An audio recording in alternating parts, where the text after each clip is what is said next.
Shri Paramatmane Namaha. Yatharth Gita.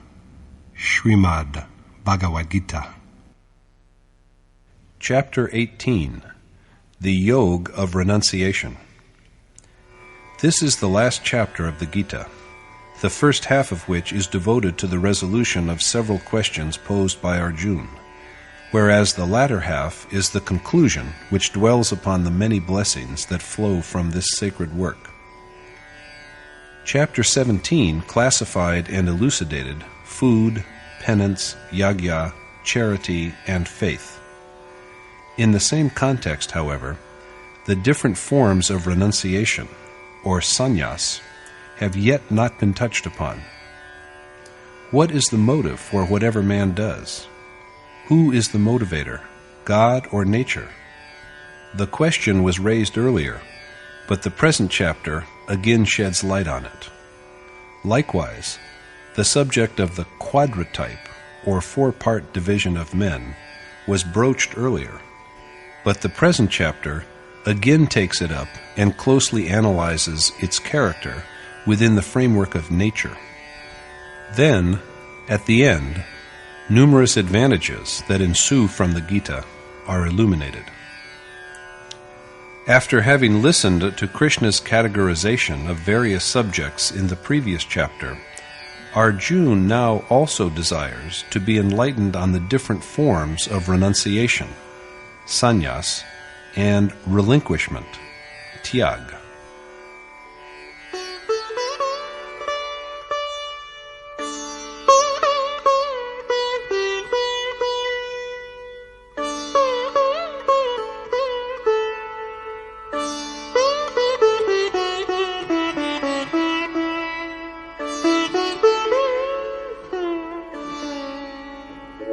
सन्न्यासस्य महाबाहो तत्त्वमिच्छामि वेदितुम् त्यागस्य च ऋषिकेश पृथक् केशिनिषूदन.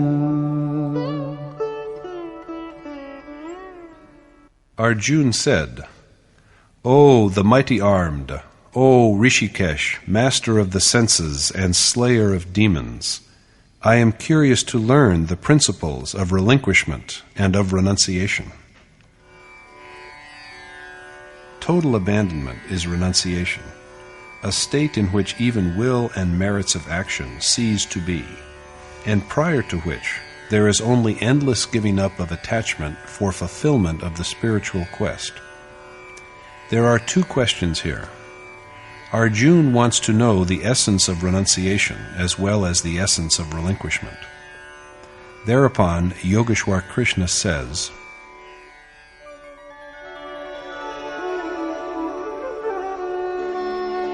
Kamyanam karmanam nyasam sannyasam kavayo viduhu sarva karma phalatyagam prahustyagam vichakshana.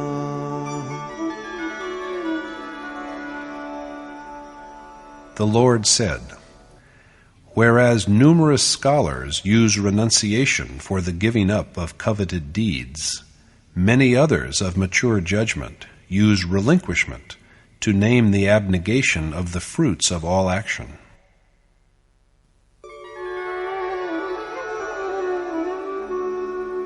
Tyajam doshavadyeke karma prahurmanishinaha yajna dana tapah karma na tyajamiti chapare. While many erudite men insist that since all actions are vile, they ought to be forsaken, other scholars proclaim that deeds such as yagya, charity, and penance ought not to be forsaken. After thus submitting varied opinions on the problem, the Yogeshwar advances his own definitive view.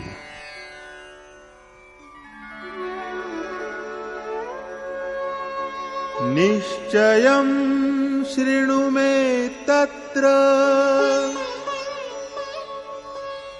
tyage bharata sattama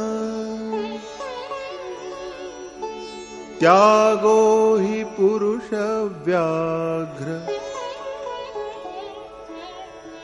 trividha samprakirtitah.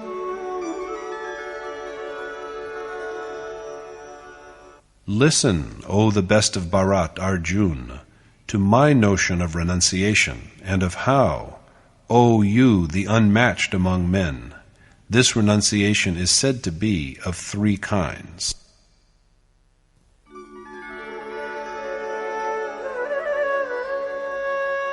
Yagyadana tapah karma natyajam karyameva tat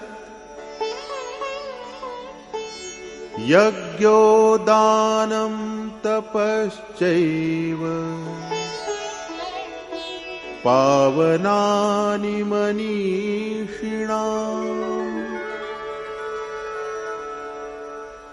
Rather than forsaking them, deeds such as yagya, charity, and penance ought certainly to be undertaken as a duty, for yagya, charity, and penance are deeds that redeem men of wisdom. Krishna has thus submitted four prevalent thoughts. First, that coveted deeds should be forsworn. Second, that the fruits of all action should be given up. Third, that all actions should be relinquished, for they are all blemished. And fourth, that it is wrong to forego yagya, charity, and penance. Expressing his accord with one of these thoughts, Krishna says that it is also his conclusive view that yagya, charity, and penance are not to be forsaken. This illustrates how divergent views on the question were current at Krishna's time also, out of which one was true. Even today, there are many views. When a sage makes his advent or arrival in the world, he isolates and puts forward that which is the most salutary among the many varying doctrines. All great souls have done this, and Krishna has done the same. Instead of advocating a new way, he only supports and expounds that which is true among many accepted views.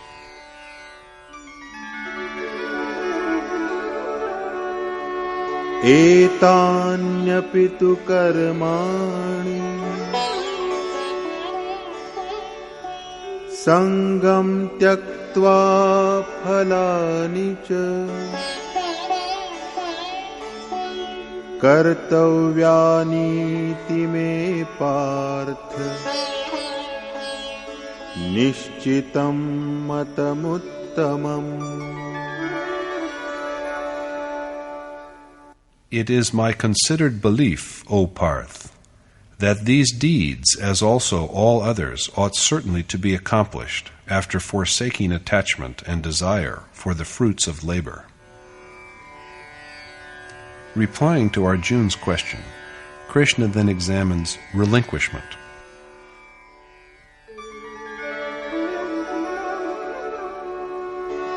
Niyatasya tu sannyāsah karmano nopapadyate mohat tasya parityagah tamasah parikirtitah. And, since the requisite action ought not to be abandoned, forsaking it out of some misconception is deemed as renunciation of the nature of ignorance, tamas. According to Krishna, the ordained essential action is only one, the performance of yajna. The Yogeshwar has reverted to and stressed the ordained mode time and again, lest the seeker should deviate from the right path. And now he declares that it is improper to abandon this ordained action. Forsaking such action out of some delusion is thus said to be relinquishment of the diabolical kind, that is, of the nature of tamas. The deed that ought to be done and the ordained action are the same, and giving it up out of involvement in objects of sensual pleasure is morally improper. The man who abandons such action is doomed to rebirth in low forms, for he has suppressed the impulse for divine adoration. Krishna next speaks about relinquishment that is tainted by passion and moral blindness, that is of the nature of rajas.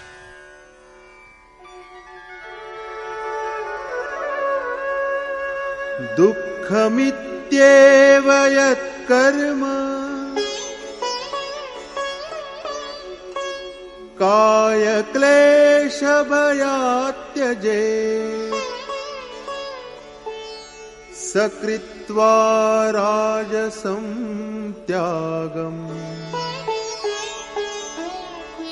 naiva tyaga phalam labhe. He who rashly forgoes action under the assumption that all of it is grievous, or out of fear of physical suffering, is deprived of the merits of his relinquishment. One who is incapable of worship and who casts off action because of his apprehension of physical pain is reckless and morally in error, and his relinquishment of the nature of passion or rajas fails to bring him the ultimate repose of mind that should be the end of relinquishment.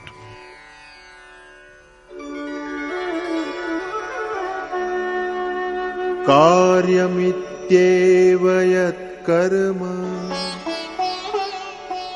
niyatam kriyate arjuna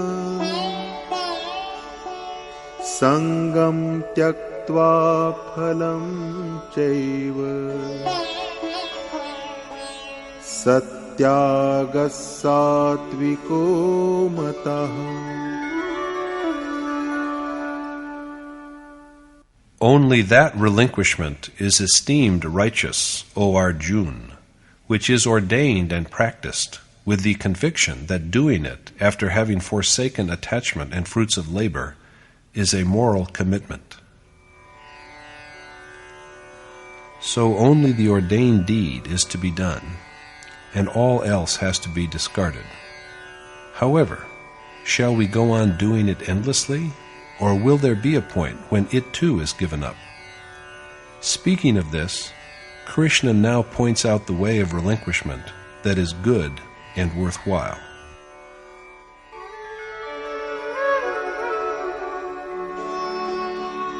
Nadveshta kushalam karma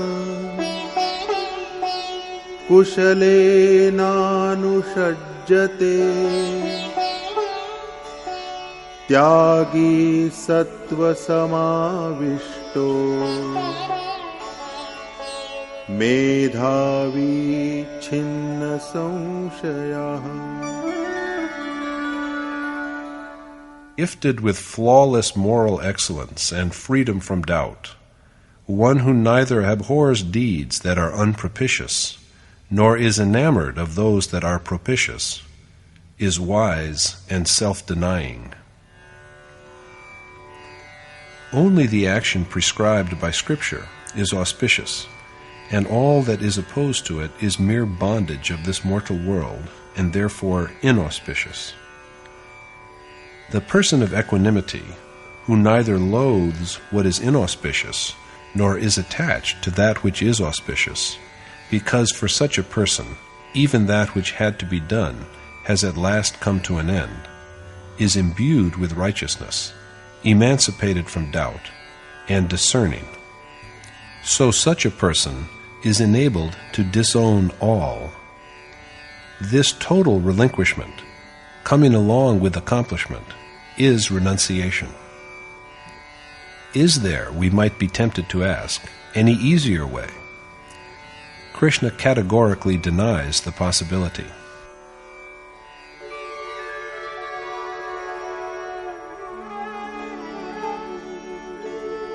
नहि देहभृता शक्यम् त्यक्तुं कर्माण्यशेषतः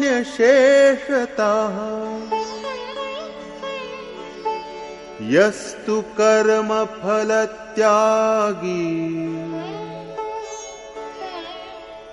स त्यागीत्यभिधीयते.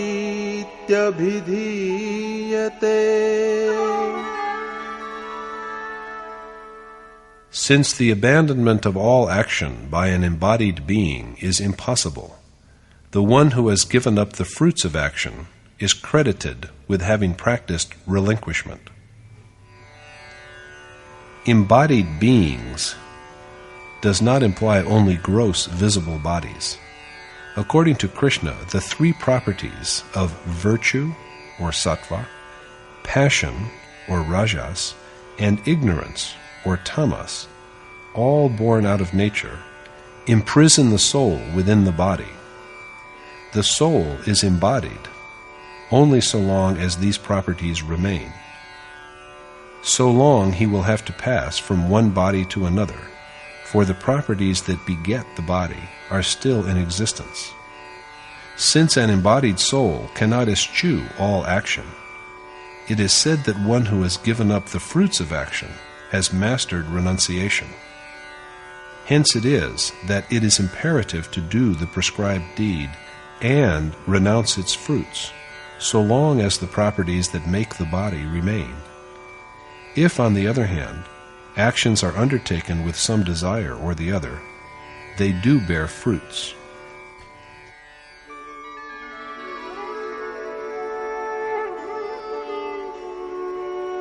अनिष्टमिष्टं मिश्रञ्च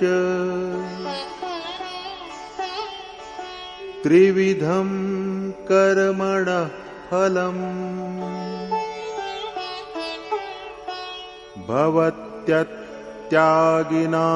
प्रेत्य न तु सन्न्यासिनां क्वचित्.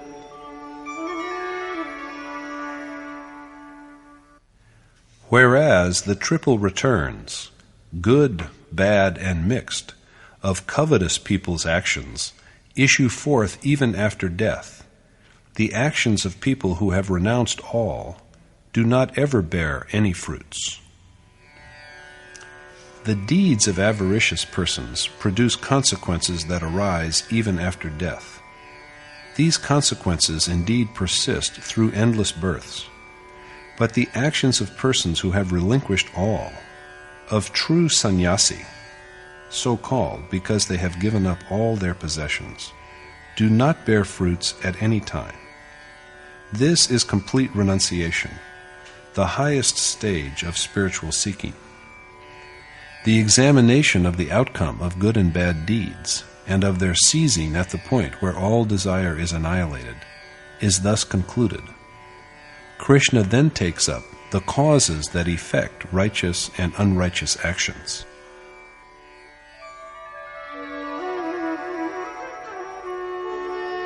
Panchaitani mahabaho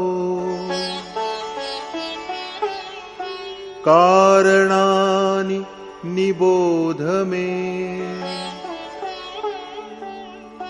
Sankhye kritante proktani siddhaye sarva karmanam.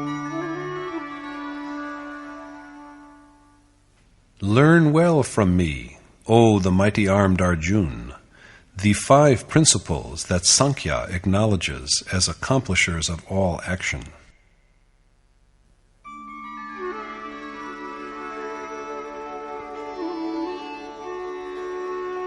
अधिष्ठानं तथा कर्ता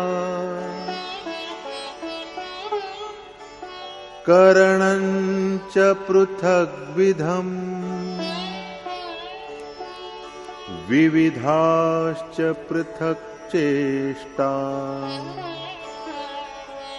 दैवं चैवात्र पंचमम्.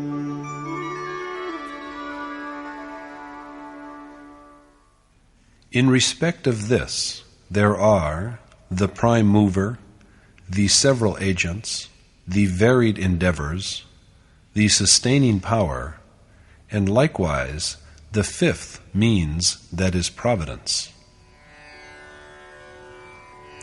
The mind is the doer. Virtuous and evil inclinations are the agents.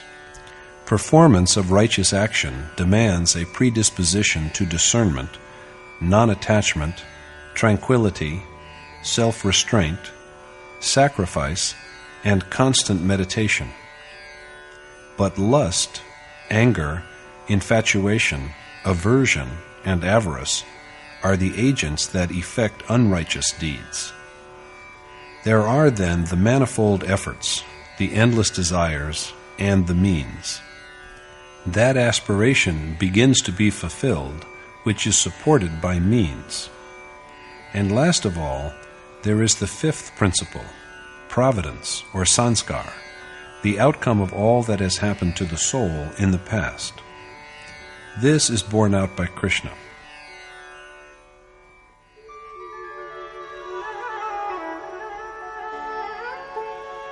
शरीरवाङ् मनोभिर्यत्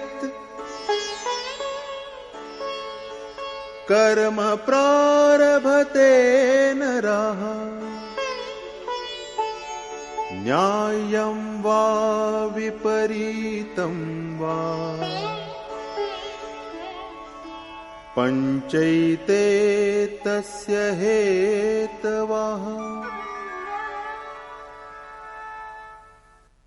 These are the five causes of whatever action a man accomplishes with his mind, speech, and body, either in accordance with or even in contravention of Scripture.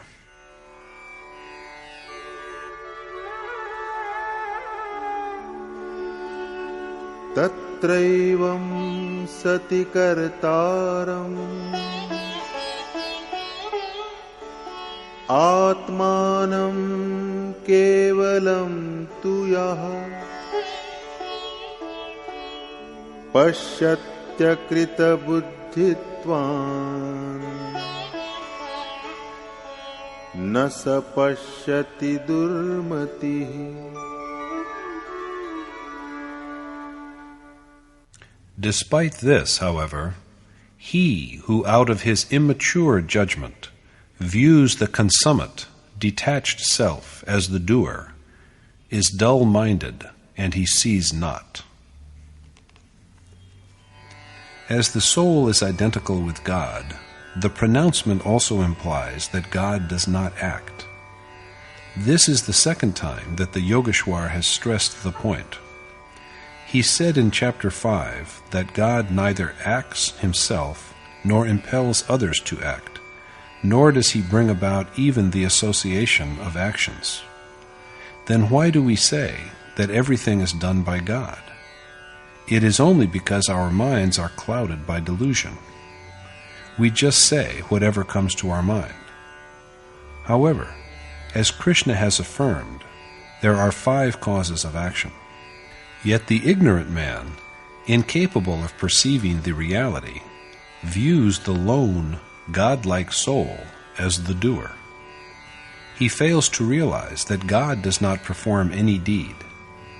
Paradoxically, however, while saying all this, Krishna also girds up his loins for Arjuna and assures him that he has just to play the part of an instrument, for he, Krishna, is the real doer-arbiter. What, after all, is the sage's import here? In truth, there is a line of gravity that separates God from nature. So long as the seeker is within the boundaries of nature, of the three properties, God does not act. While abiding close by the worshipper, he is yet only an onlooker. But when the seeker gets hold of the cherished goal with firm intentness, God begins to regulate his inner life. The seeker then breaks free from the gravity of nature and enters the realm of God. God ever stands by such a seeker, but he acts only for a worshipper such as this. So let us always meditate on him.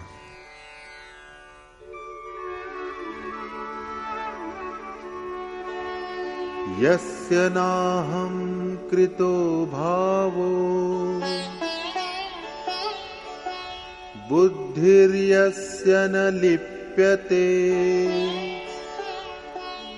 हत्वापि स इमान् लोकान् न हन्ति न निबध्यते.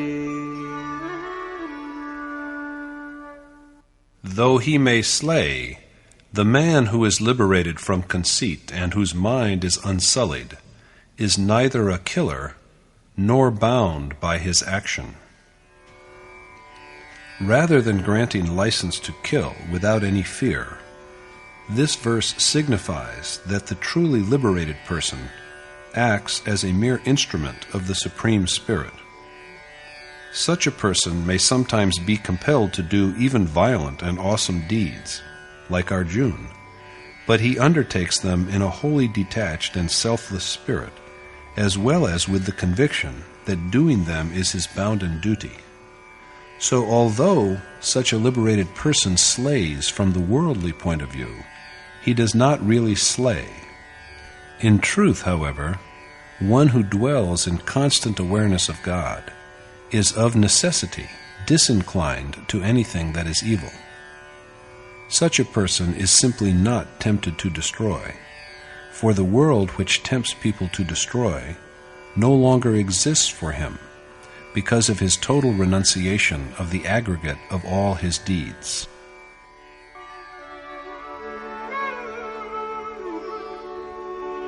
Jnanam gyeyam parigyata trividha karma chodana karanam karma karteti trividha karma sangraha. Whereas the way of securing knowledge, the worthwhile knowledge, and the knower constitute the threefold inspiration to action, the doer, the agents, and the action itself are the threefold constituents of action. Arjuna is told that the impetus to action is derived from all-knowing seers, the mode of acquiring knowledge, and the object that is worthy of being acquired. Krishna has said earlier that he is the object worth knowing. The stimulus to action is derived only when there is a realized sage with perfect knowledge who can initiate the seeker into the way by which the desired knowledge can be obtained, and when the seeker's eyes are fixed on his goal. Similarly, the store of action begins to grow by the coming together of the doer, dedication of mind, agents such as wisdom, disinterest in the material world, repose, and self-restraint by which the action is accomplished, and awareness of the action.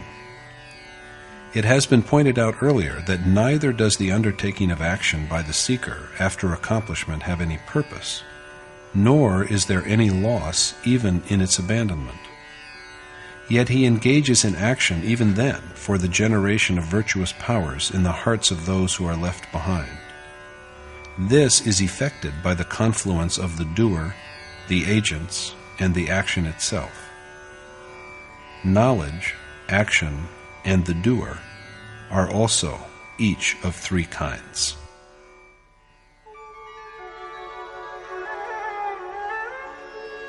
Jnanam karma cha karta cha त्रिधैव गुणभेदतः प्रोच्यते गुणसंख्याने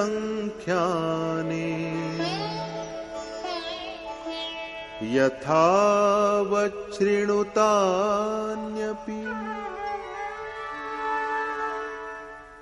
Listen to me well on how even knowledge and action and the doer have been graded into three kinds each in the Sankhya philosophy of properties, or gun. The next verse throws light upon the character of virtuous knowledge.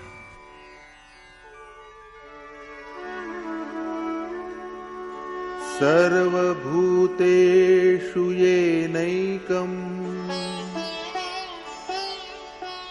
भावमव्ययमीक्षते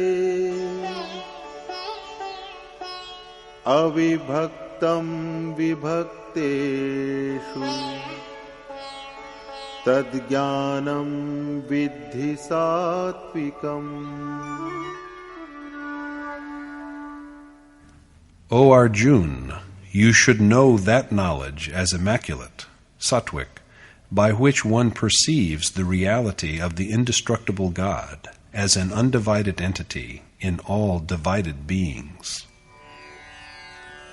Such knowledge is direct perception, with which the properties of nature come to an end. It marks the culmination of awareness. Let us now see knowledge of the second kind, or rajas.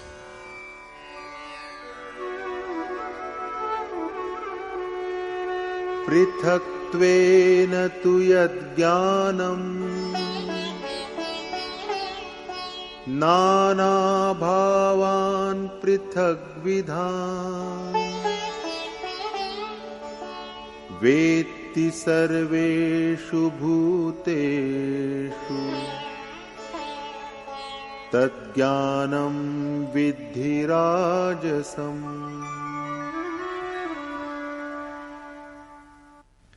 Know that knowledge as tainted by passion, by which one perceives divided entities in all separate beings.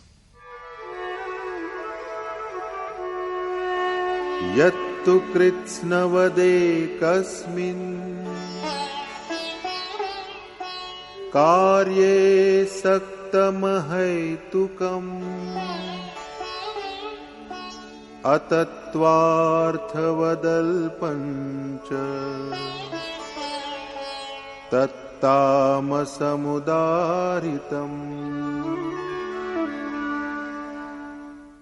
And know that knowledge as besmirched by ignorance, or tamas, which adheres to the body alone, as if it were the whole truth, and which is irrational, unfounded on truth, and petty.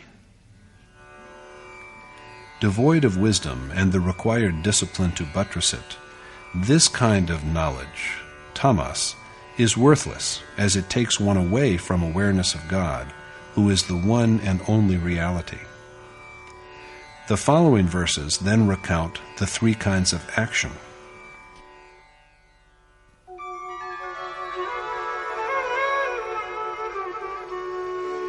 नियतं संगरहितं अरागद्वेषतः कृतम् अफलप्रेप्सुना कर्म यत्तत् सात्विकमुच्यते. That action is said to be immaculate, which is ordained and embarked on with detachment by one who is free from infatuation as well as loathing, and who does not aspire to any reward. The ordained action is none other than worship and meditation that lead the soul to God.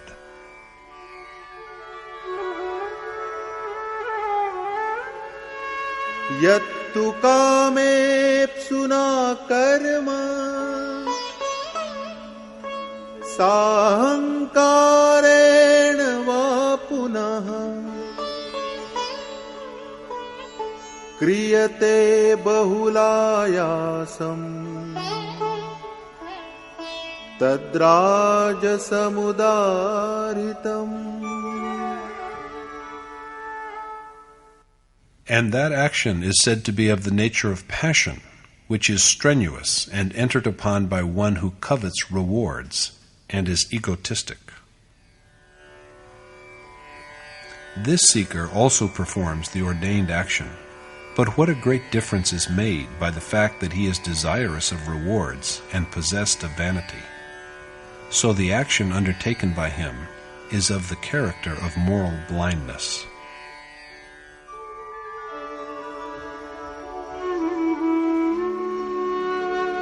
अनुबन्धं क्षयं हिंसाम्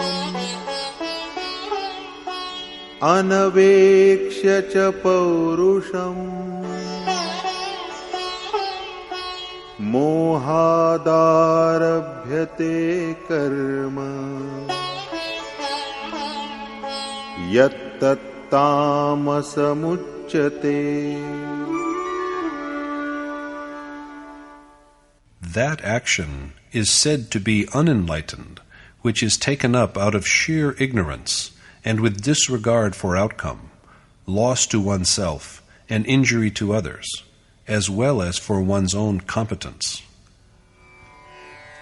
Such action is bound to be reduced to nothingness at last, and it is unquestionably not approved by Scripture. Rather than action, it is mere delusion. Let us now see the attributes of the doer.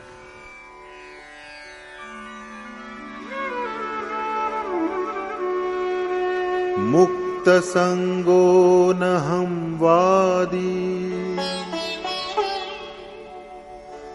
धृत्युत्साहसमन्वितः सिद्ध्यसिद्ध्योर्निर्विकारः कर्ता सात्विक उच्यते. That doer is said to be of immaculate nature, who is free from attachment, who does not indulge in arrogant speech, and who is endowed with patience and vigor, as well as unswayed by success and failure. These are the attributes of the righteous doer, and the action he undertakes is, of course, the same ordained action.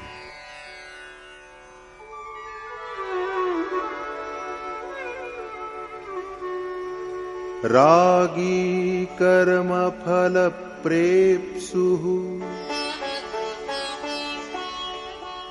लुब्धो हिंसात्मको शुचिः हर्ष शोकान्वितः कर्ता राजसः परिकीर्तितः. That doer is said to be of the attribute of passion, who is impulsive, covetous of the fruits of action, acquisitive, pernicious, vitiated, and subject to joy and sorrow.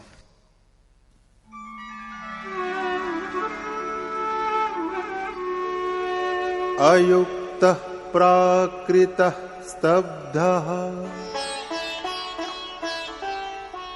शठो नैष्कृतिको लसः विषादी दीर्घसूत्री च कर्ता तामस उच्यते. That doer is said to be of the attribute of ignorance, who is fickle, uncouth, vain, devious, spiteful, dispirited, lazy, and procrastinating. These are the attributes of the ignorant doer. The scrutiny of the qualities of doers is concluded at this point, and Yogeshwar Krishna now embarks on an examination of the attributes of judgment, intellect, resolve, steadfastness, and felicity, happiness.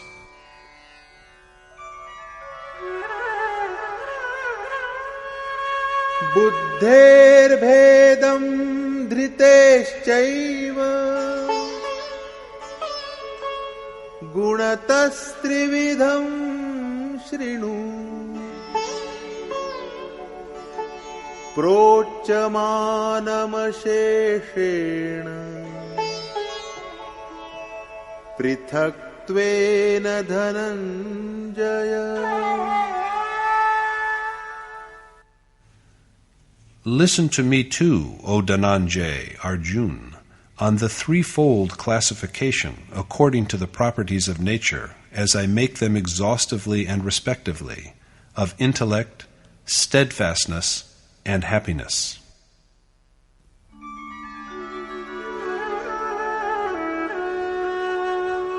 प्रवृत्तिं च निवृत्तिं च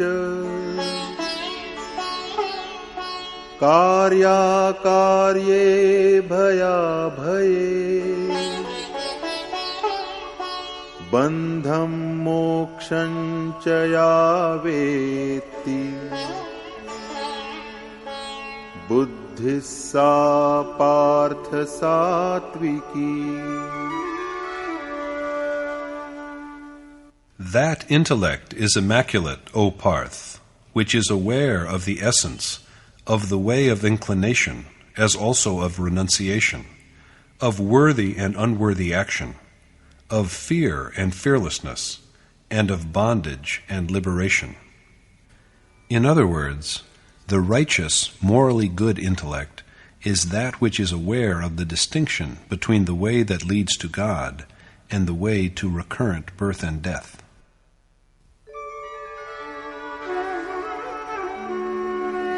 यया धर्ममधर्मं च कार्यं चाकार्यमेव च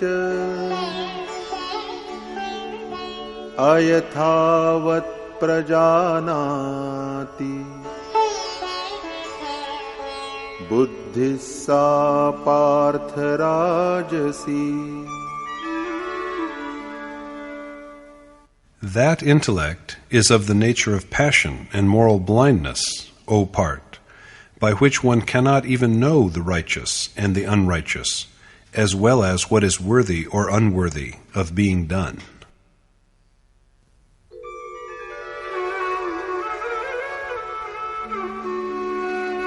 अधर्मं धर्ममिति या मन्यते तमसावृता सर्वार्थान् विपरीतांश्च बुद्धिः सा पार्थ तामसी. That intellect is of the nature of ignorance, O Parth, which is enveloped in darkness, and which apprehends the sinful as virtuous, and views everything in a distorted way. In these verses 30 through 32, intellect is graded into three kinds. The intellect which is well aware of the action that has to be engaged in, and the action that has to be shunned, as well as of that which is fit or unfit to be done, is characterized by moral excellence. The intellect which has only a dim perception of the righteous and the unrighteous action, and which does not know the truth, is dominated by passion. The perverse intellect that deems the sinful as virtuous, the destructible as eternal, and the inauspicious as auspicious, is shrouded in the gloom of ignorance. The discussion of intellect is concluded here, and Krishna next takes up the three kinds of steadfastness.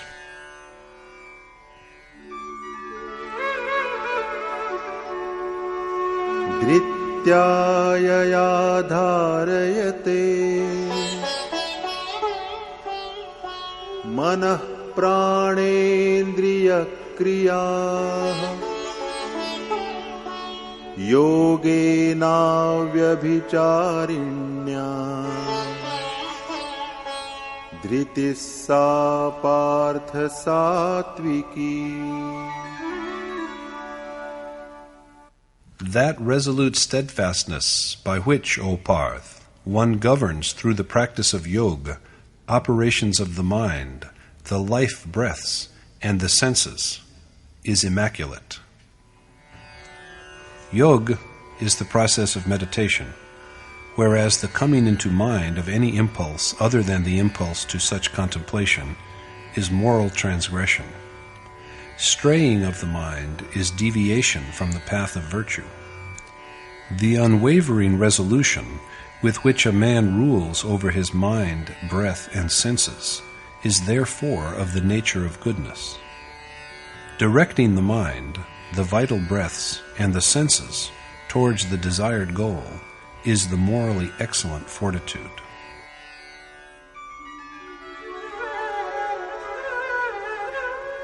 यया तु धर्म कामार्थान्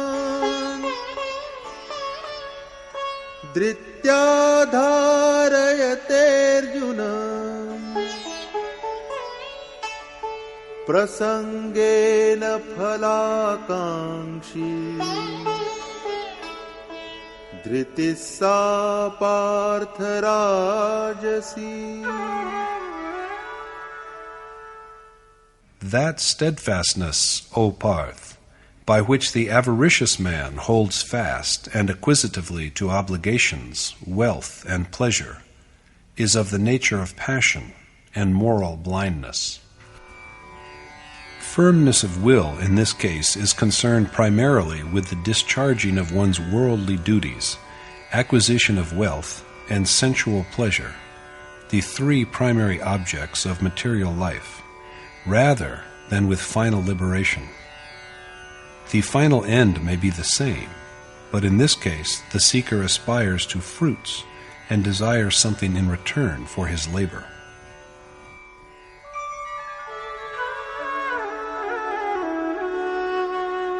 यया स्वप्नं भयं शोकं विषादं मदमेव च न विमुञ्चति दुर्मेधा धृतिः सा पार्थ तामसी. And that steadfastness, O Parth, by which the evil-minded man declines to forsake sloth, fear, worry, grief, and also arrogance, is of the nature of ignorance. Next, Krishna considers the three types of happiness.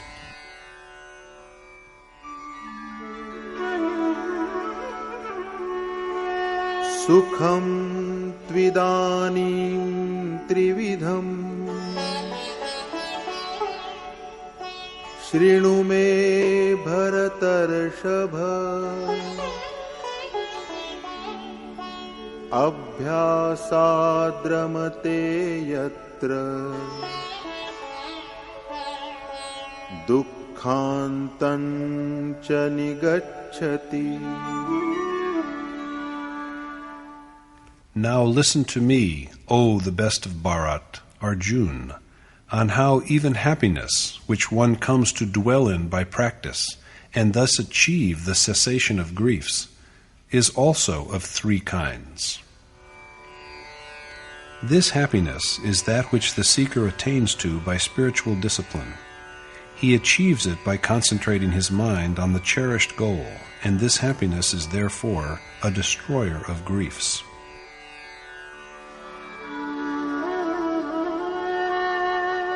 यत्तदग्रे विषमिव परिणामे मृतोपमम् तत्सुखं सात्विकं प्रोक्तम् आत्मबुद्धिप्रसादजम्. That happiness, which is at first like poison, but finally tastes like nectar, for it issues forth from the lucidity of an intellect that has realized the self, is of an impeccable nature. The happiness that is come by through spiritual exercise, concentration of mind on the desired end, and in which all griefs come to an end, is bitter like venom at the commencement of worship. Prahlad was hanged and Mira was poisoned. Sant Kabir has pointed out the difference between the pleasure-loving world that feasts and falls into unconscious slumber, and himself who stays awake shedding tears of contrition. But although this happiness is like poison at the outset, at the end it is like nectar that confers the substance of immortality. Such happiness, born out of a clear understanding of the self, is said to be pure.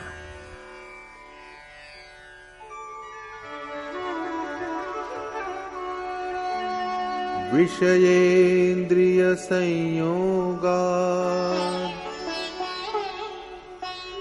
यत्तदग्रे मृतोपमम् परिणामे विषमिव तत्सुखं राजसं स्मृतम्. That happiness which springs from the association of the senses with their objects, and which is like nectar at the beginning, but like gall at the end, is said to be tainted with passion and moral blindness. The happiness obtained from the contact of the senses with their objects tastes like nectar in the course of enjoyment, but like poison at the end. For this kind of happiness leads to repeated birth and death. So such happiness is rightly said to be impassioned and afflicted with moral blindness.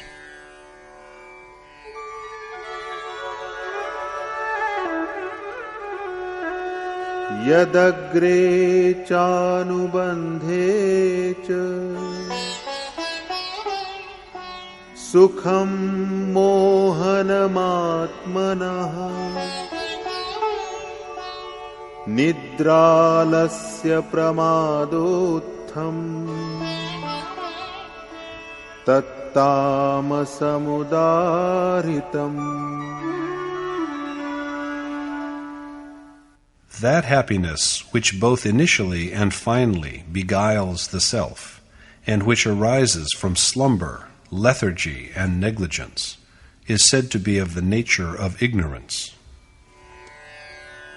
The happiness which both in the course of indulgence and subsequently deludes the soul, lays one unconscious in the dark night of worldly life, and which is born out of indolence and futile efforts, is of the nature of ignorance. Krishna then proceeds to recount the scope of the properties of nature that ever pursue us.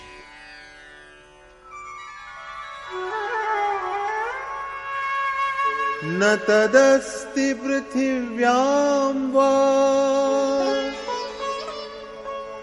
दिवि देवेषु वा पुनः सत्वं प्रकृतिजैर्मुक्तम् यदेभिः स्यात् त्रिभिर्गुणैः.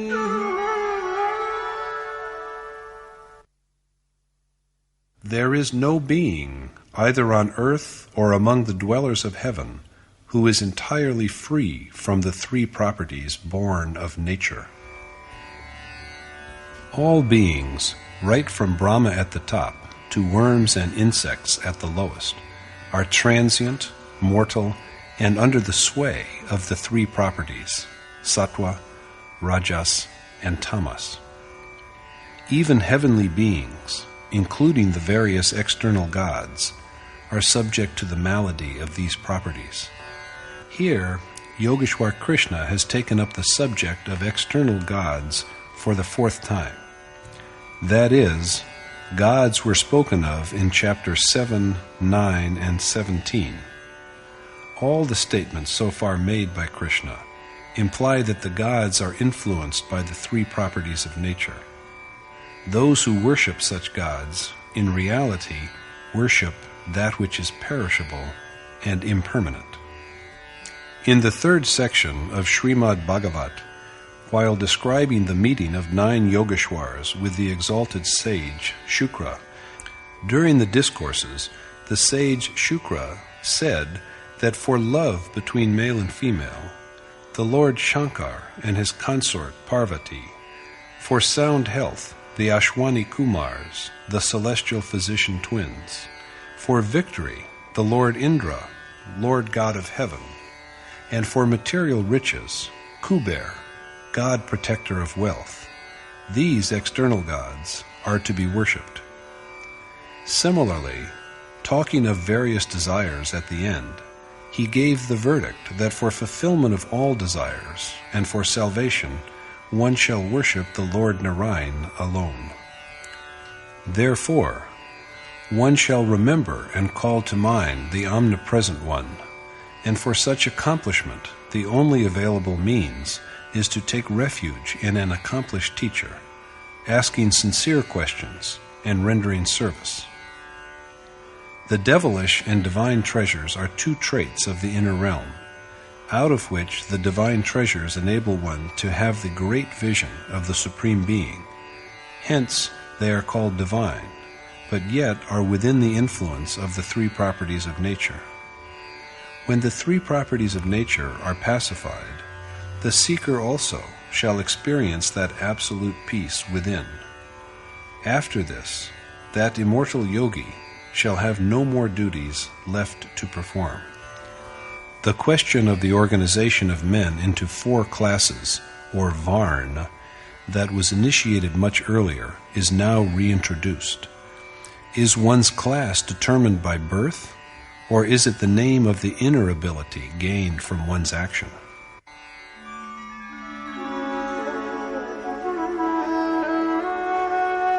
Brahmana Kshatriya Visham Shudranam Cha Parantapa Karmani Pravibhaktani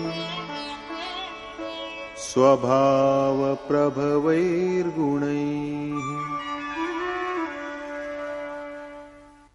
The duties of Brahman, Kshatriya, Vaishya, as also of Shudra, are determined by properties that are born out of their nature. If a man's nature is made up of the property of goodness, there is inner purity along with the ability to meditate and worship. If the dominating property is that of ignorance, lethargy, sleep, and insanity are the outcome, and the attempted action is at their level. The capacity of one's natural property is his varna, his character. Similarly, a partial combination of goodness and passion constitute the Kshatriya class, whereas a partial combination of the property of ignorance and that of passion constitutes the Vaishya class. This is the 4th time when Yogeshwar Krishna has taken up the issue.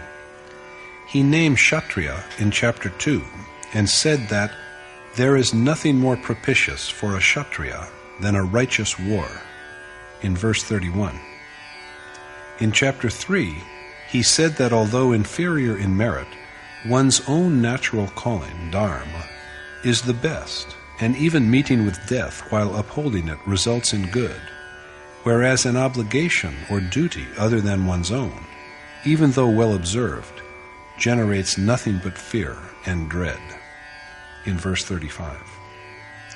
In chapter 4, then, he indicated that he is the creator of the 4 classes in verse 13. Does he mean by this that he has divided men into 4 rigid castes determined by birth? His answer to the question is an emphatic no, and he asserts that he has but divided action into 4 categories according to their inherent properties. The innate property of a being or object is a measure, a yardstick, so the division of mankind into 4 varna is only a division of the one and same action into 4 stages according to the motivating properties. In Krishna's words, action is the mode of attaining to the one inexpressible God. The conduct that takes one to God is worship, which commences in faith in the desired end. So meditation on the Supreme Being is the one true action that Krishna has divided into 4 steps in his system of Varn. Now, how are we to know to which property and stage we belong? This is what Krishna turns to in the following verses.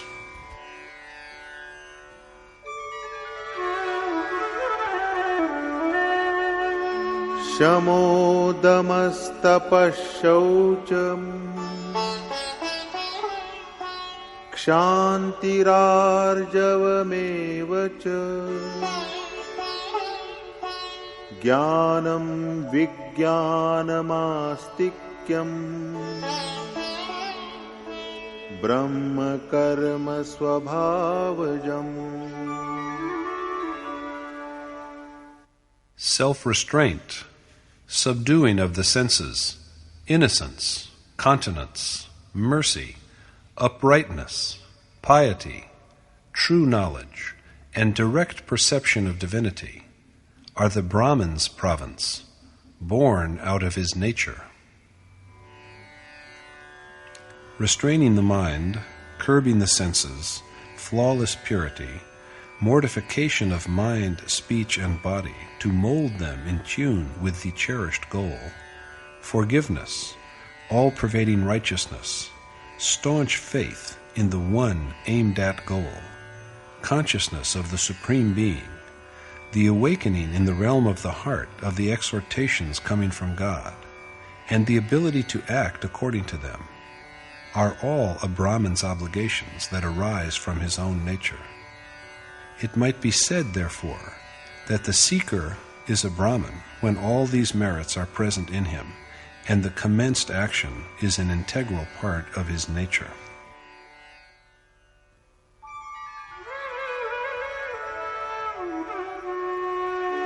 Shauryam tejo dhritirdaaksham Yuddhe chapyapalayanam Danamishvara bhavascha Kshatram karma swabhavajam. Valor, majesty, dexterity, unwillingness to retreat in battle, charity, and sovereignty are the natural province of a Kshatriya. Bravery, achievement of divine glory, forbearance, competence in meditation, skill in action, disinclination to run away from struggle with the material world, relinquishment of all, and domination of all feelings by a feeling for the Supreme Being. These are all activities born out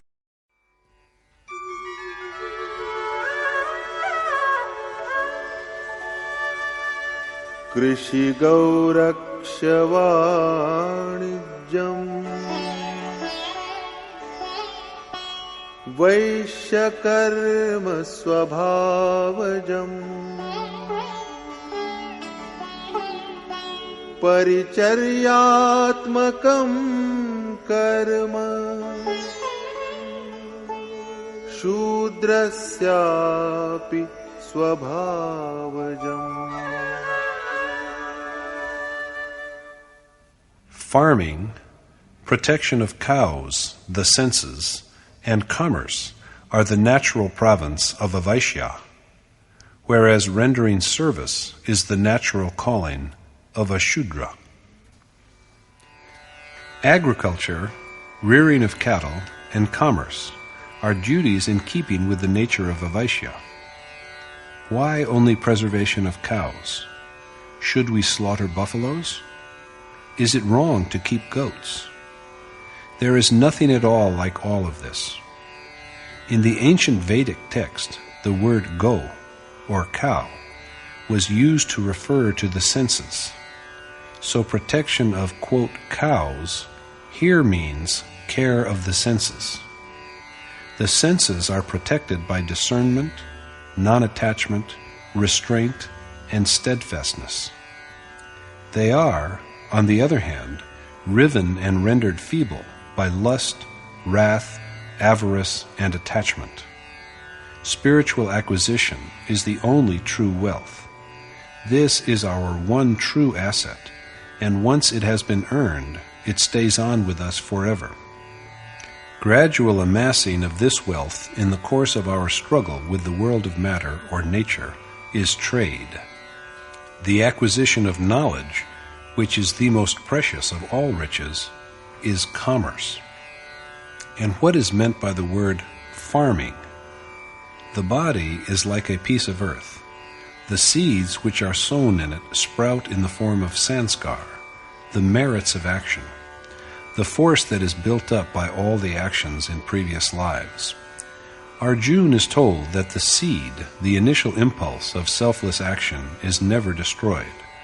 Vaishya is the third step of the ordained action, of contemplation of the Supreme Being, and preservation of the seeds of divine meditation that are sown in this patch of earth, the body, while at the same time opposing hostile impulses, is agriculture.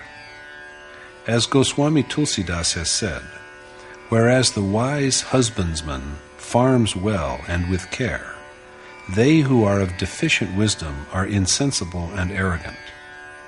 To protect the senses thus, to store spiritual wealth amidst the skirmishes of nature, and to always strengthen contemplation of the ultimate essence, these meanings of trade, commerce, farming, and agriculture, these are the province of Vaishya. According to Krishna, the omnipresent God is the final outcome of yajna. The devout souls who partake of this fruit are emancipated from all sins, and it is the seeds of this action that are sown by the meditative process. To protect this germ is true husbandry. In Vedic writings, food means the Supreme Spirit. God is the only real sustenance, the food. The soul is fully placated at the completion of the exercise of contemplation and never again knows any craving. Once the exercise has been brought to successful conclusion, the soul is freed from the cycle of birth and death. To go ahead sowing the seeds of this food is true husbandry. To serve those who have attained to a higher spiritual status, revered men of accomplishment, this is the duty of Shudra. Rather than meaning base or low, Shudra means one with deficient knowledge. It is the seeker at the lowest stage who is a Shudra. It is but proper that this initiate worshipper should begin his quest with rendering service. Service to men of accomplishment will in the course of time generate nobler impulses in him, and he will thus gradually move up to the higher Vaishya, Kshatriya, and Brahmin stages. And ultimately he will go beyond Varn, the properties of nature, and become one with God. Character is a dynamic entity. There is change in an individual's Varn along with changes in his character. So in fact, Varn are the four, excellent, good, medium, and low, stages, the 4 steps, low and high, which seekers who tread the path of action have to climb. This is so because the action in question is only one, the ordained action. The only way to final attainment, according to Krishna, is that the worshipper should begin his journey in keeping with the attributes of his own nature.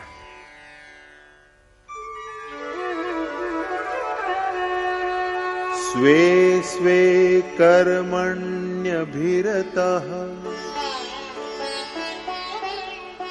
संसिद्धिं लभते नरः स्वकर्म निरतः सिद्धिं यथा विन्दति तच्छृणु.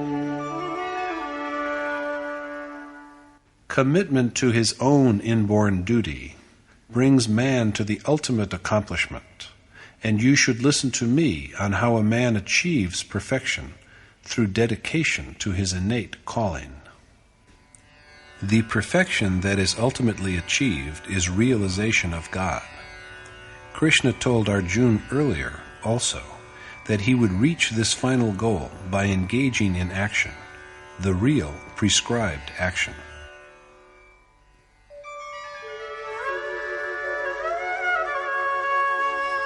यतः प्रवृत्तिर्भूतानां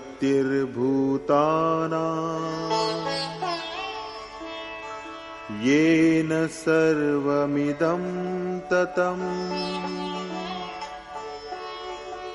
स्वकर्मणा तमभ्यर्च सिद्धिं विन्दति मानवः.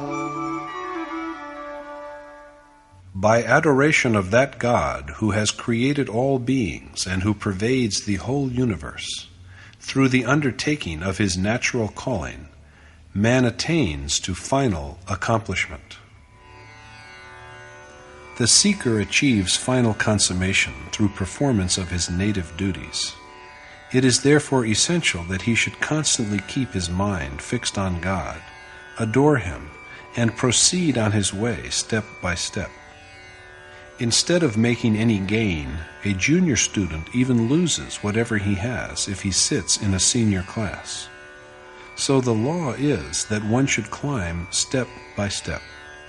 It was said in the 6th verse of this chapter that yagya, charity, and penance ought to be undertaken after abandonment of attachment and the fruits of action. Now, stressing the same point, Krishna says again that even a partially enlightened man ought to begin from the same point, from self-surrender to God.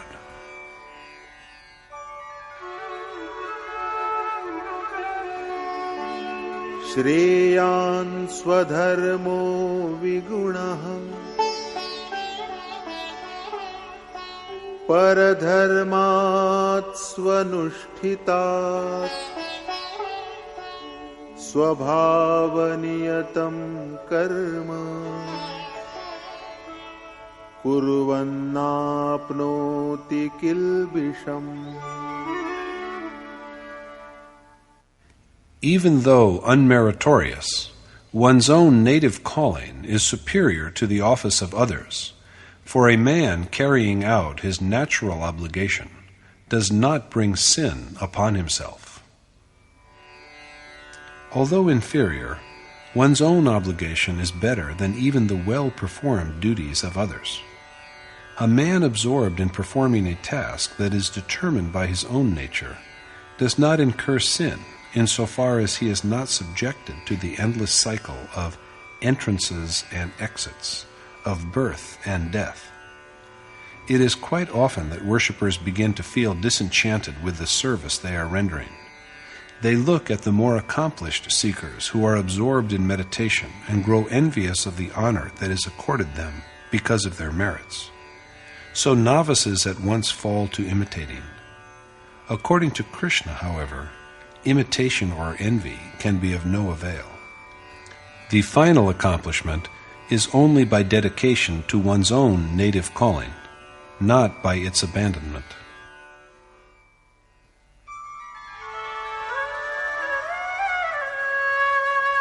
सहजं कर्म कौन्तेय सदोषमपि न त्यजेत् सर्वारम्भा हि दोषेण धूमेनाग्निरिवावृताः.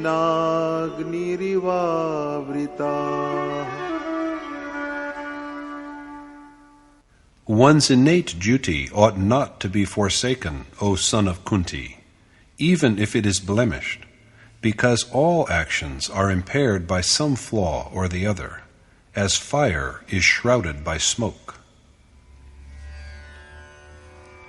It is but expected that the actions of the novice seeker are flawed, for their doer is yet far from perfection. But even these actions must not be given up.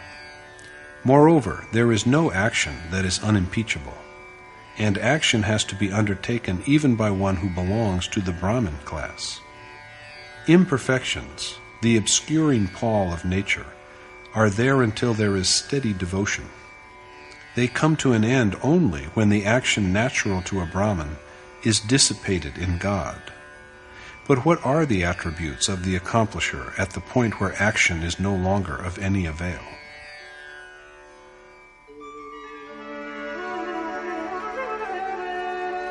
asakta buddhis sarvatra jitatma vigatasprihah naishkarmya siddhim paramam sannyasenadhigacchati. He whose intellect is aloof all round, who is without desire, and who has conquered his mind, attains to the ultimate state that transcends all action through renunciation. Renunciation is, as we have already seen, complete self-abnegation. It is the condition in which the seeker abandons whatever he has, and only then does he reach the point when no further action is needed. Renunciation and attainment of the supreme state of actionlessness are indeed synonymous. The yogi who has reached the state of actionlessness attains to the Supreme Being.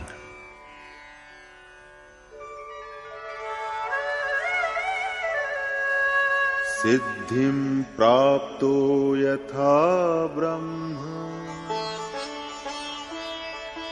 tathapnoti nibodhame samase naiva kaunteya nishtha jnanasya ya para. Learn in brief from me, O son of Kunti, of how one who is immaculate achieves realization of the Supreme Being, which represents the culmination of knowledge. The following verses expound that way.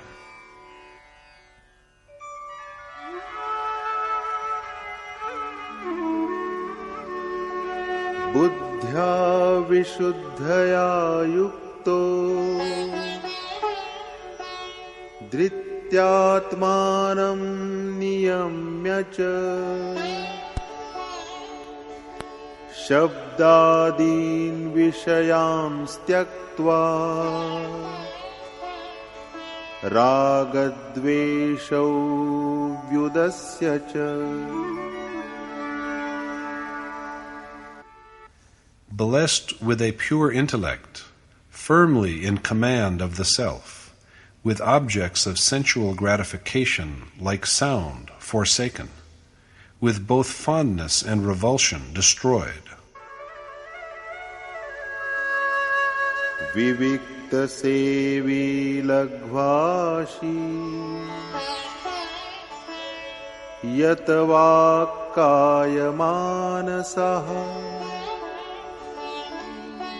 dhyana yoga paro nityam vairagyam samupashritah. Dwelling in seclusion, eating frugally, subdued in mind, speech, and body, incessantly given to the yoga of meditation, firmly resigned.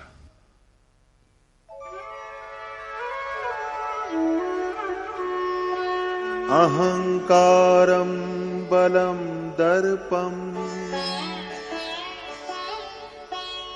kamam krodham parigraham vimucca nirmama shanto brahma bhuyaya kalpate. Giving up conceit, arrogance of power, yearning, ill humor, and acquisitiveness, devoid of attachment, and in possession of a mind at repose, a man is worthy of becoming one with God. It is further said of such a worshipper,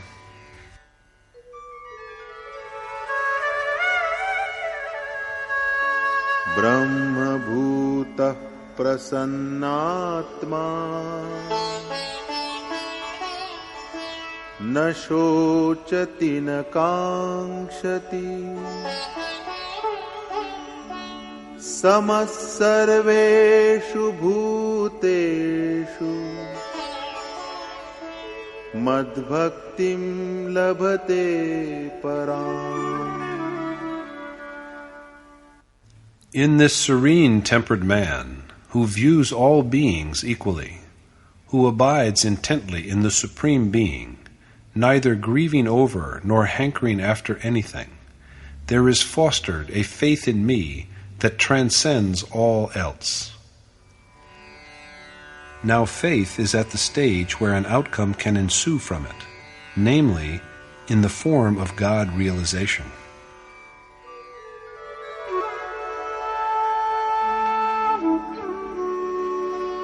Bhaktya mam abhijanati yavanyascha tattvataha tato mam tattvato gyatva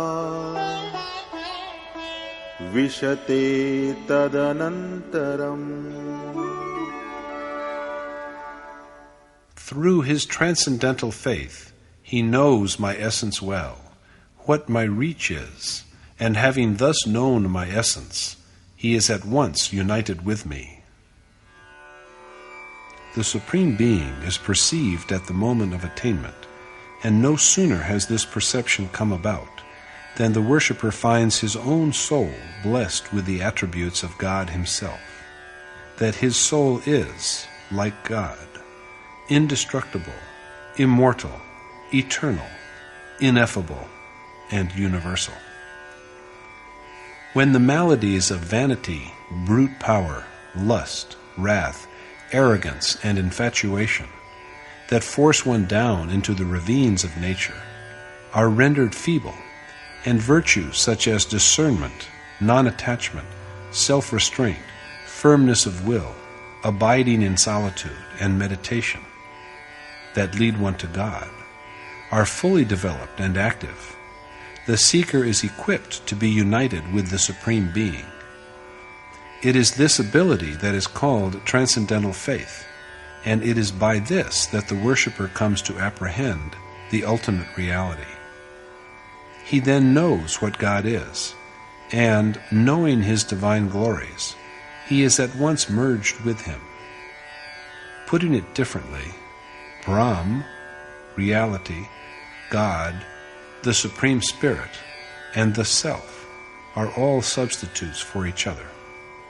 Knowing any one of them, we come to know them all.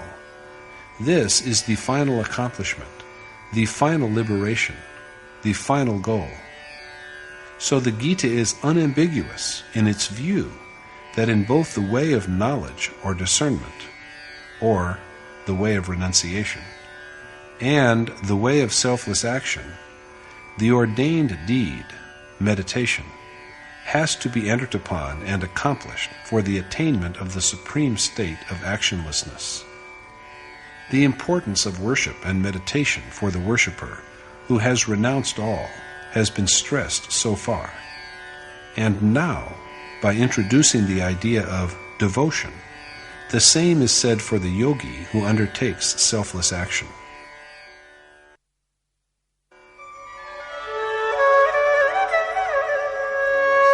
Sarva karmanyapi sada कुर्वाणो मद्व्यपाश्रयः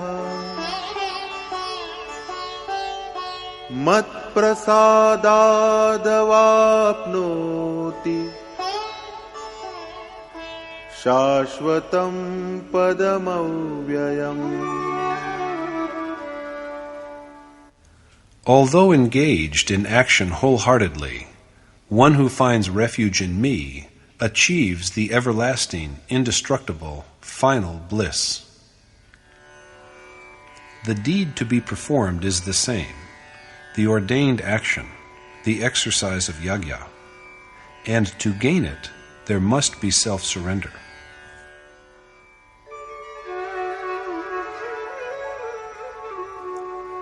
चेतसा सर्वकर्माणि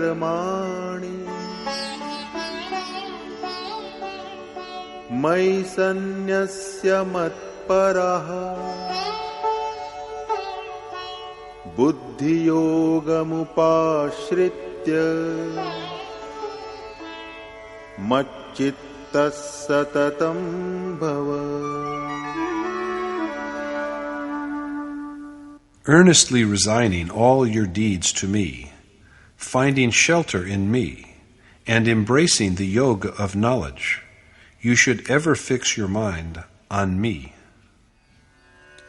Arjuna is counseled to sincerely yield all his actions, whatever he is capable of doing, to Krishna, to rest in his mercy rather than depend upon his own prowess, to find shelter in Krishna, to adopt the attitude of yoga, and always bring his mind to bear on him.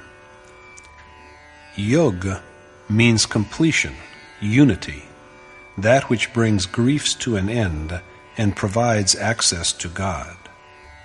Its mode also is a unity, the exercise of yajna, which is founded on restraint of the attaching impulses of the mind and senses, the regulation of the incoming and outgoing breath, and on meditation. Its outcome, finally, also is a unity with the eternal God. This is further elaborated in the next verse.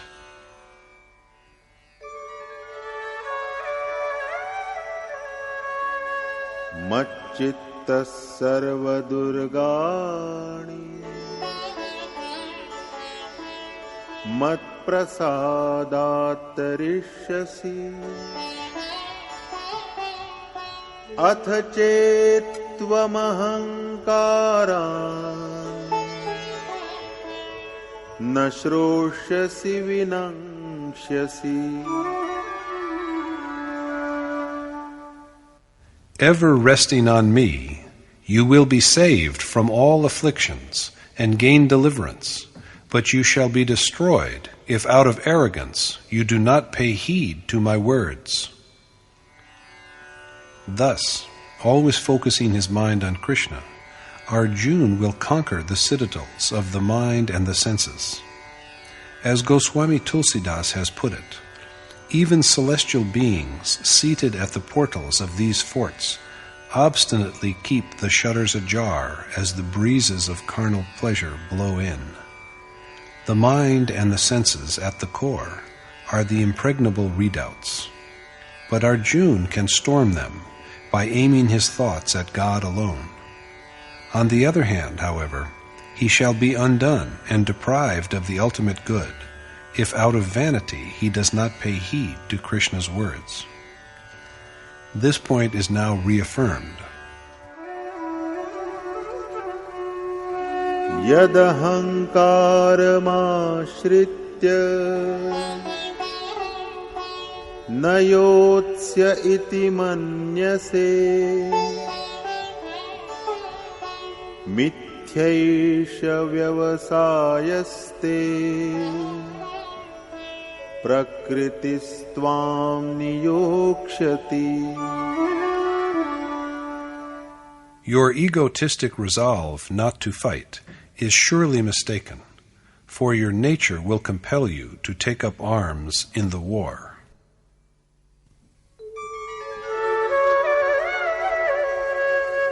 स्वभावजेन कौन्तेय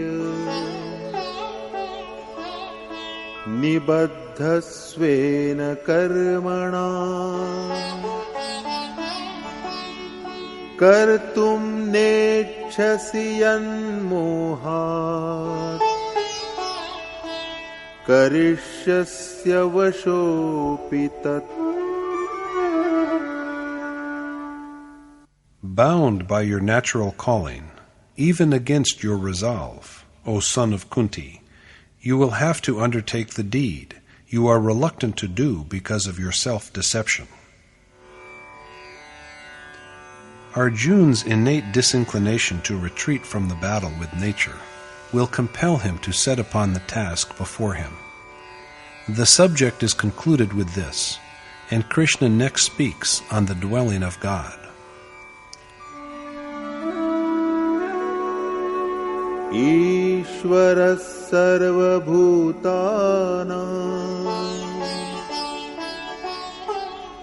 हृद्देशेऽर्जुन तिष्ठति भ्रामयन् सर्वभूतानि यन्त्रारूढानि मायया. Propelling all living things that bestride a body, which is but a contrivance, by his Maya, O Arjuna, God abides in the hearts of all beings. But if God lives in our hearts and is close to us, why are we ignorant of his presence? This is so because the contraptions we call body are driven by the power of Maya, the universal ignorance or illusion, by virtue of which we consider the unreal universe as real and distinct from the Supreme Spirit. So this physical mechanism is a grave impediment, and it takes us round endlessly through one birth after another. Where, then, can we find shelter or refuge?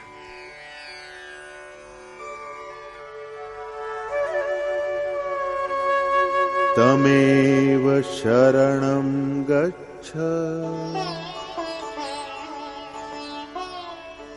सर्वभावेन Bharat तत्प्रसादात् परां शान्तिम् स्थानं प्राप्स्यसि शाश्वतम्. Seek refuge with all your heart, O Bharat Arjuna, in that God by whose grace you will attain to repose and the everlasting, ultimate bliss. So if we have to meditate, we should do it within the realm of the heart. If we know this, and yet seek for God in a temple, mosque, or church, we but waste our time. Notwithstanding this, however, as it was said earlier also, these places of formal worship have their importance for seekers with inadequate awareness. The heart is the true abode of God.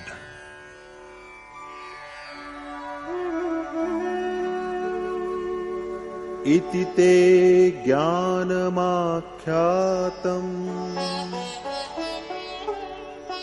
गुह्याद् गुह्यतरं मया विमृश्यैतदशेषेण यथेच्छसि तथा कुरु. Thus have I imparted to you the knowledge which is the most mysterious of all abstruse learning. So reflect well on the whole of it, and then you may do as you wish. The wisdom that Krishna has accorded is the truth. It marks the sphere where the seeker has to make his quest, and it is also the point of attainment. Yet the harsh fact is that God is commonly not perceptible. Krishna now deliberates upon the way out of this difficulty.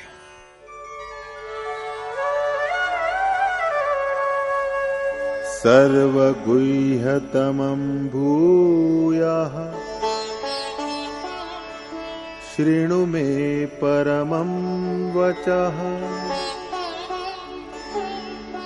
इष्टोऽसि मे दृढमिति ततो वक्ष्यामि ते हितम्. Listen yet again to my most secret words. Indeed, felicitous, that I am going to speak to you because you are the dearest to me. Krishna endeavors once more to enlighten Arjuna. God always stands by the seeker, for he is so dear to him. Arjuna is beloved of Krishna, and any benediction that the Lord bestows upon him cannot be too much. He will incessantly exert himself for the sake of his devotee. But what is the blessed revelation that Krishna is going to make to Arjuna?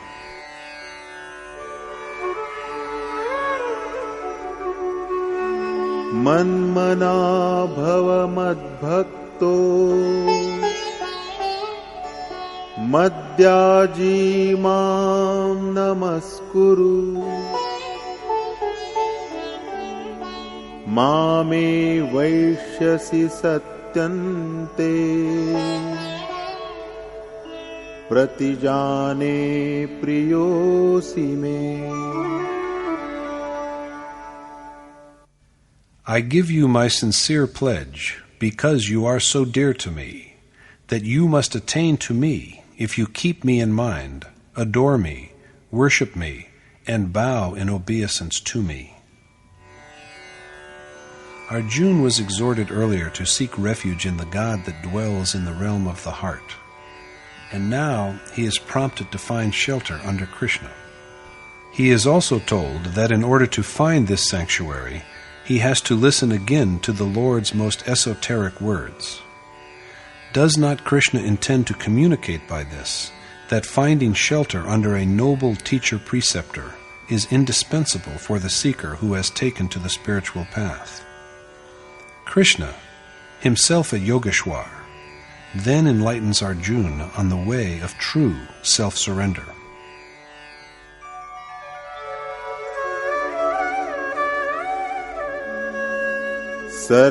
सर्वधर्मान् परित्यज्य मामेकं शरणं व्रज अहं त्वा सर्वपापेभ्यो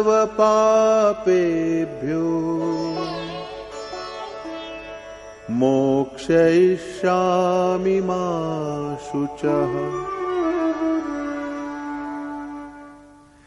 Grieve not, for I shall free you from all sins if you abandon all other obligations and seek refuge in me alone.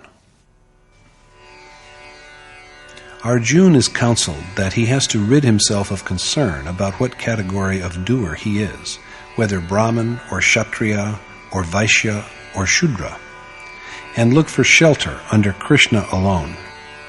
By doing so, he will be absolved of all iniquities and afflictions.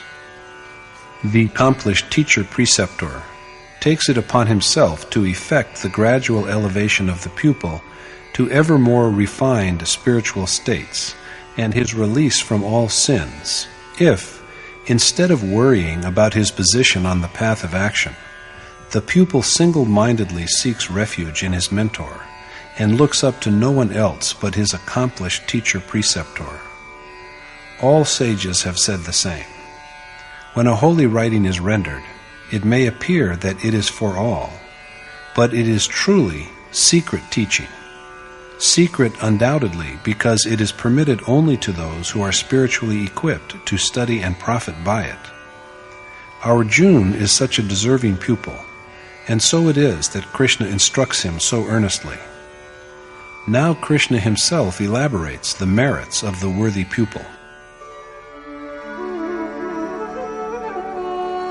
Idam te na tapaskaya na bhaktaya kadachana na cha shushrushave vacham न च मां योऽभ्यसूयति. This Gita, which has been articulated for you, must never be made known to one who is bereft of penance, devotion, and of willingness to listen, as also to one who speaks ill of me. Krishna was a realized sage, and along with adorers, he must also have faced some slanderers. The Gita is not for people who speak maliciously of God. But then, to whom should this sacred knowledge be made known?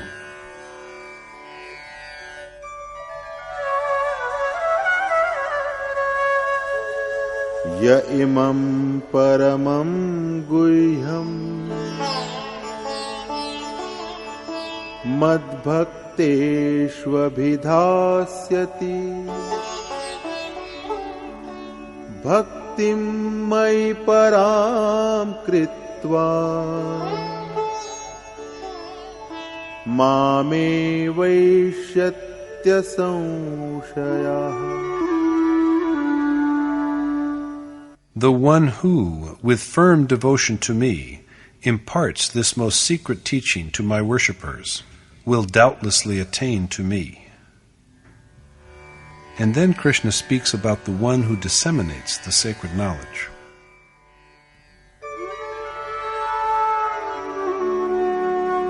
Na cha tasman manusyeshu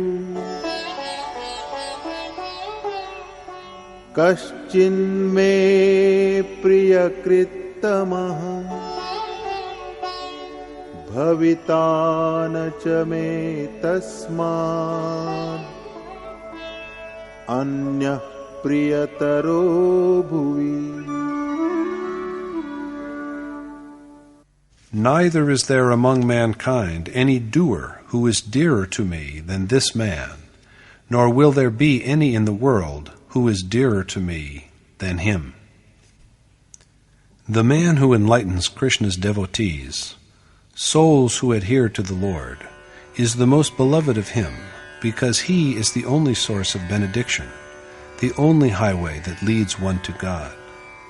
He is the one who teaches men to go along the right path.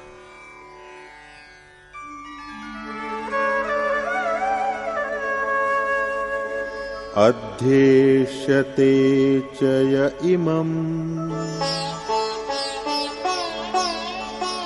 dharmyam samvadamavayoh jnana-yagyena tenaham ishtasyamiti me matihi. And it is my belief that I shall have been worshipped through the yagya of knowledge by one who makes a thorough study of this sacred dialogue between us.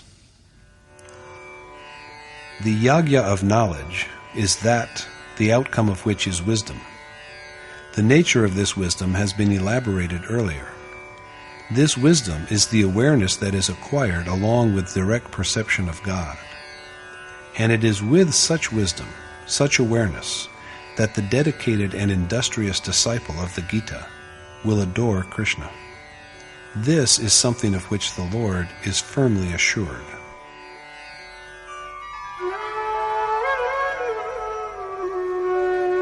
Shraddhavananasuyascha Srinuyadapi yo naraha Sopi mukta shubhan lokan Prapnuyat punya karmana. Even he will be freed from sins who just hears the Gita with devoutness and without any ill will, and he will secure the worlds of the righteous. Even hearing the teachings of the Gita with faith and without any carping is enough to elevate one to a superior mode of existence, for by this also its sacred precepts will be inculcated in the mind. Krishna has thus, in verses 67 to 71 of the present chapter, said that imparting of the teachings of the Gita to the deserving is as vital as withholding them from the undeserving. Since even hearing the secret teaching of the Gita motivates the worshipper to the required endeavor, the one who just hears it will also surely attain to Krishna. As for the one who propagates the scripture, no one else is dearer to the Lord than this man. The man who studies the Gita worships Krishna by the yagya of knowledge. True knowledge is what issues forth from the process called yagya. In the verses under consideration, therefore, the Lord has pointed out the benefits of study, dissemination, and hearing of the Gita. Now, at the end, he asks Arjuna if he has understood and assimilated his words.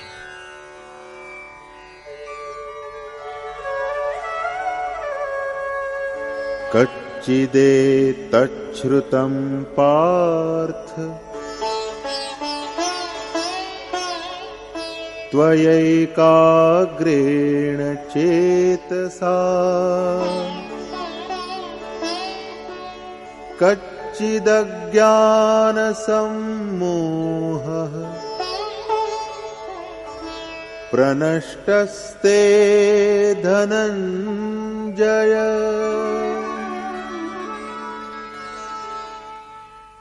Have you, O Parth, listened intently to my words, and, O Dhananjay, is your delusion born out of ignorance dispelled?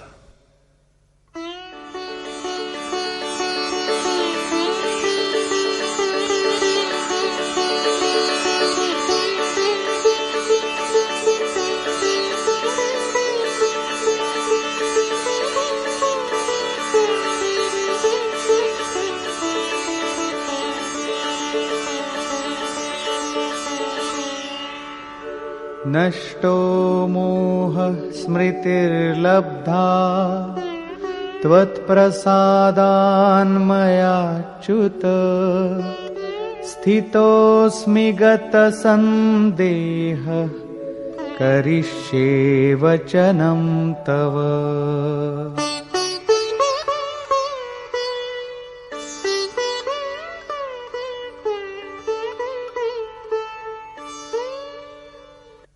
Arjuna said, "Since my ignorance has been dispelled by your grace, O Achyut, and I have recovered discernment, I am free from doubt and shall follow your precepts." Arjuna here states, "Because of your grace, my passion is destroyed. I have regained my memory. I am consistent being bereft of doubts, and am ever ready to obey your orders." Now, whereas Arjuna was perplexed at the time of reviewing both the armies at the beginning of the Gita, to find his kith and kin therein, he prayed, "Govinda, how can we be happy after annihilation of our own relatives? Family tradition will be destroyed because of such a war. There will be scarcity of obsequial offerings like rice cakes and so on to the departed ancestors. Mongrelization of castes will take place. We, being wise, are yet ready to commit sin. Why do not we find a way out of committing these sins? Let the armed Kaurava kill me, an unarmed man, in the war, and that death is glorious. Govinda, I am not going to wage war." Saying thus, Arjuna sat down at the back of his chariot. Thus, in the Gita, Arjuna in fact put forward in front of Yogeshwar Krishna a series of big and small questions. For instance, in chapter 2, verse 7, "Please, will you tell me the practice of worship through which I can attain to the absolute good?" In chapter 2, verse 54, "What are the attributes of an enlightened sage?" In verse 1 of chapter 3, "If in your view the way of knowledge is superior, then why do you compel me to do these terrible actions?" In verse 36 of chapter 3, "Even without wishing, under whose guidance does a man commit sin? In verse 4 of chapter 4, your birth is of recent times, whereas the Son was born a long time back. Then how can I believe that you, Krishna, taught yoga to the Son in the distant past, at the time of the beginning of this kalp? In verse 1 of chapter 5, sometimes you praise renunciation, the way of knowledge, and yet at other times you support the way of selfless action. Please tell me, which one of these, finally, is the one by which I can attain to the absolute good? In verse 35 of chapter 6, the mind is very fickle. With slack efforts, what would be his lot? In verses 1 and 2 of chapter 8, Govinda, Krishna, who is it, that supreme being whom you have described? What is the religious knowledge? What are lords of gods and lords of being? Who is the Lord of sacrifice in this body? What is that action? How do you come to be known at the end of time? Thus, Arjuna put forward 7 questions. In verse 17 of chapter 10, Arjuna has evinced curiosity, asking, while meditating incessantly, through what feelings do I call you to mind, to remember you? In verse 4 of chapter 11, he prayed and submitted, I long to see the splendors that have been described by you. In verse 1 of chapter 12, who is the superior possessor of yoga among the devotees who worship you well through unvacillating attentiveness, and those who worship the imperishable, unmanifest Supreme Being? In verse 21 of chapter 14, a man who has surpassed the 3 natural properties is liberated. And how can a man surpass these 3 properties? In verse 1 of chapter 17, what would be the fate of a person who engaged in yajna with dedication and yet does not follow the procedures as laid down by the scriptures? And in verse 1 of chapter 18, O, the mighty armed, I yearn to learn separately and individually everything about the nature of relinquishment and renunciation. Thus, throughout the Gita, Arjuna continued to put forward questions. The esoteric secrets which could not be asked by him were revealed by Lord Krishna himself. As soon as Arjuna's doubts were dispelled, he was freed from asking questions and said, Govinda, now I am ever ready to obey your instructions. In truth, the questions raised by Arjuna were for the benefit of all mankind, and not for him alone. Without having the answers to these questions, no seeker can progress forward on the path of the highest good. Therefore, to enable a man to obey an enlightened sage teacher, and to progress on the path of the highest good, it is necessary that one should learn the complete teachings of the Gita. Arjuna was convinced and satisfied. In chapter 11, after having revealed his cosmic form, Krishna said in the 54th verse, O Arjuna, a worshipper can directly know this form of mine, acquire its essence, and even become one with it by total and unswerving dedication. And just now he has asked him whether he is rid of his delusion. Arjuna replies that his ignorance is allayed and that his understanding is restored. Now he will act at Krishna's behest. Arjuna's liberation should come along with this realization. He has indeed become whatever he had to be. But Scripture is meant for posterity, and the Gita is here for all of us to avail ourselves of. Thus, the divine message of Yogeshwar Krishna was concluded. At this moment, Sanjay again spoke.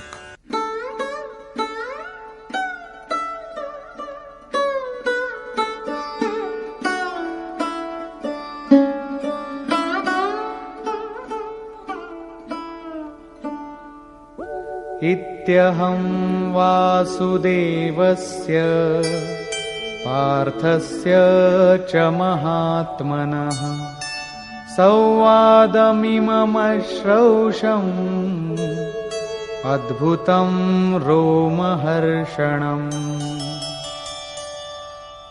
Sanjay said, "Thus have I heard the mysterious and sublime dialogue of Vasudeva Krishna and the sage like Arjuna. Arjuna is portrayed as a man with a noble soul.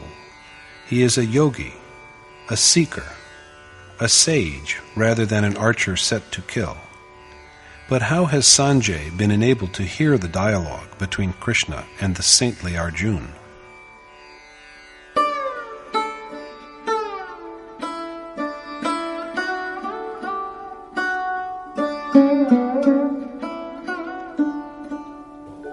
व्यासप्रसादाच्छ्रितवान् एतद्गुह्यमहं परम् योगं योगेश्वरात् कृष्णात् साक्षात् कथयतः स्वयम्. It is by the blessing of the most revered Vyas that I have heard this transcendental, most mysterious yoga enunciated directly by the Lord of Yoga, Krishna himself. Sanjay regards Krishna as a master of yoga, one who is a yogi himself and who is also endowed with the gift of imparting yoga to others.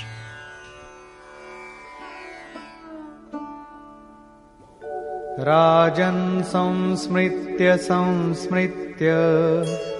संवादमिममद्भुतम् केशवार्जुनयोः पुण्यम् हृष्यामि च मुहुर्मुहुः.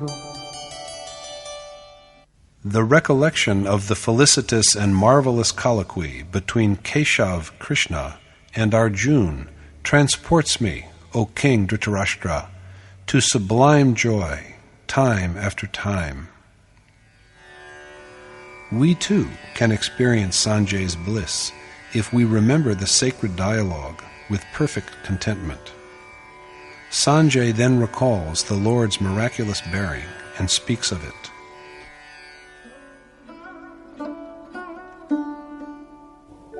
Tacca samsmritya रूपमत्यद्भुतं हरेः विस्मयो मे महान् राजन् हृष्यामि च पुनः पुनः. Recalling the amazing visage of the Lord again and again, O King, I am lost in wonder and ecstasy over and over. Sanjay's rapture can be ours also, if we incessantly keep in our minds the aspect of the cherished end. That brings us to the last verse of the Gita, in which Sanjay states his final conclusion.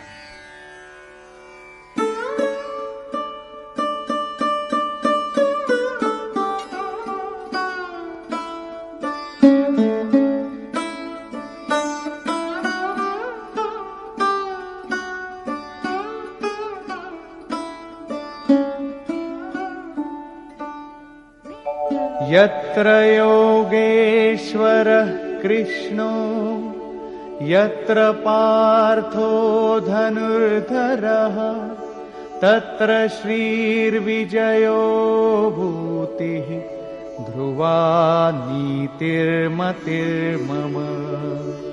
तत्र श्रीर्विजयो भूतिः Dhruva नीतिर्मतिर्मम.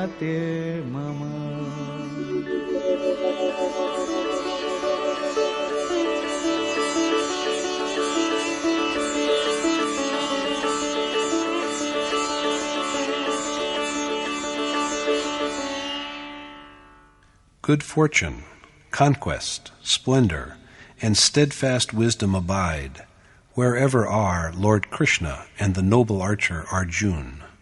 Such is my conviction. Intent contemplation and firm restraint of the senses are Arjuna's bow, the legendary Gandiv. So it is that Arjuna is a sage who meditates with equanimity. So wherever Yogeshwar Krishna and he are, there too dwell the triumph after which there is no defeat, the magnificence of God, and the firmness of resolve that enables one to be constant in this inconstant world. Such is the well-deliberated judgment of Sanjay, of the seer who is gifted with celestial vision. The great archer Arjuna is no longer amidst us, but were steadfast wisdom and the glory that comes with spiritual conquest for him alone? The Gita is a dramatization of an historical event that belonged to a certain time, namely the age that is known as Dwapar. This does not mean, however, that Arjuna's realization of the truth of God came to an end with the seizing of his time. Yogeshwar Krishna has assured us repeatedly that he abides in the realm of the heart. He exists within all of us. He is also within you. Arjuna is a symbol of affectionate devotion, which is but another name of the mind's inclination and dedication to the cherished goal. If a worshipper is endowed with such devotion, perpetual triumph against the demeaning properties of nature is assured. With such devotion, there must always necessarily be steadfast wisdom. Rather than being confined to a certain place, time, or individual, these attainments are universal, forever and for all. So long as beings exist, God must dwell in their hearts, and the soul must impatiently hunger for the Supreme Being, and he who is affectionately devoted to God will attain to Arjuna's status. Every one of us can, therefore, aspire hopefully to the ultimate bliss of direct perception of God. Conclusion. At the beginning of the 18th, the concluding chapter of the Gita, Arjuna wishes to be enlightened on the similarity as well as the distinction between relinquishment and renunciation. Krishna has pronounced a judgment, which is that yagya, penance, and charity must never be forsaken, for they bring deliverance to men of discernment. So fostering them, while also giving up unrighteous impulses that are inimical to them, is true renunciation. Such renunciation is perfect, but relinquishment with a desire for some profit in exchange is tainted by passion and moral blindness, and it is definitely evil when the prescribed deed is forsaken out of self-deception. Renunciation is the crowning point of resignation. Performance of the prescribed task and the rapture that results from meditation are indeed virtuous, while sensual pleasure is an outcome of infatuation. And the pleasure in which there is no prospect whatsoever of the ultimate union with God undoubtedly issues forth from ignorance. This chapter also sheds light on the nature of renunciation. The resigning of all one has is renunciation. Mere putting on of a certain kind of attire is not renunciation. Absorption in the ordained deed, while leading a life of seclusion, with a due appraisal of one's own strength, or with a sense of self-surrender, is inescapable. Renunciation is the name of the abandonment of all action, along with consummation, and so but a synonym for the final deliverance. That absolution is the crowning point of renunciation. Thus concludes the 18th chapter in the Upanishad of Srimad Bhagavad Gita on the knowledge of the Supreme Spirit, the science of yoga, and the dialogue between Krishna and Arjuna entitled Sannyas Yoga, or the Yoga of Renunciation. Thus concludes Swami Aggadanand's exposition of the 18th chapter in Yatharth Gita. Hari Om Tat Sat.